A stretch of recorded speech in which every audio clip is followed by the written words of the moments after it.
हर्षवर्धन पाटील अद्यापही weight and वॉचच्या भूमिकेमध्ये असलेले दिसतात। महाविकास आघाडीचं जागा वाटप होईपर्यंत कोणताही निर्णय घेणार नसल्याची सूत्रांची माहिती आहे। काही दिवसांपूर्वी हर्षवर्धन पाटील हे शरद पवारांसोबत जाणार असल्याची चर्चा सध्या होत होती, मात्र तुर्तास तरी हर्षवर्धन पाटील हे वेट अँड वॉचच्या भूमिकेमध्ये आपल्याला बघायला मिळतात।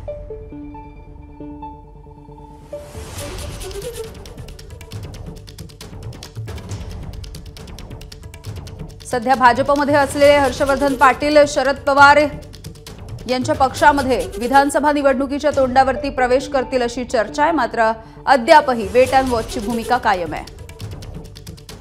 याविषयी बोलूया, जयदीप भगत आमचे प्रतिनिधी आहेत आपल्या सोबत। जयदीप, अजूनही ठरत नाहीये हर्षवर्धन पाटलांचं की जायचं की नाही पवारांसोबत?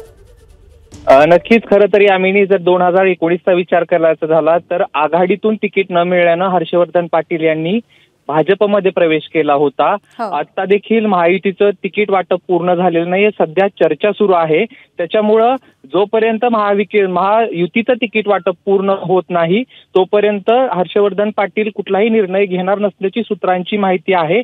आणि गेल्या काही दिवसापासून सातत्यानं चर्चा होती की हर्षवर्धन पाटील तुतारी वाजवू शकतात, परंतु आता सध्याची चर्चा इंदापूरमध्ये रंगू लागलेली, कारण 2 ते 3 दिवसापूर्वी इंदापूरमधील काय राष्ट्रवादी शरदचंद्र पवार पक्षाचे कार्यकर्ते शरद पवारांना भेटण्यासाठी आले होते आणि त्यावेळेस त्यांनी सांगितलं होतं की आयात उमेदवाराला संधी देऊ नका। त्यानंतर शरद पवारांचं एक वक्तव्य होतं की पुणे जिल्ह्यातल्या अनेक जागा अशा आहेत की राष्ट्रवादीच्या जागा आहेत आणि आपण आघाडीत आहोत, त्याच्यामुळे आघाडीतल्या इतर पक्षांचा देखील विचार करावा लागेल आणि काही जागा त्यांना सोडावे लागतील। तेव्हापासून इंदापूरमध्ये चर्चा रंगू लागलेली आहे की हर्षवर्धन पाटील जसा चर्चा सुरू झाली होती की शरदचंद्र पवार पक्षामध्ये प्रवेश करणार, तसंच त्यानंतर शरद पवारांच्या वक्तव्यानंतर चर्चा सुरू होऊ लागलेली आहे की हर्षवर्धन पाटील काँग्रेसमध्ये देखील प्रवेश करू शकतात, परंतु अद्यापपर्यंत कुठलंही महायुतीचं जागा वाटप झालेलं नाही, तसेच महाविकास आघाडीचं देखील झालं नाही। चर्चा सुरू आहे, त्याच्यामुळे हर्षवर्धन पाटील सध्या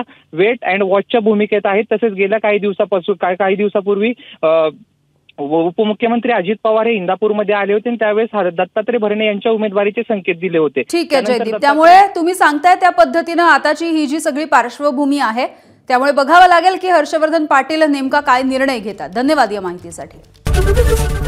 एबीपी माझा, उघडा डोळे बघा नीट।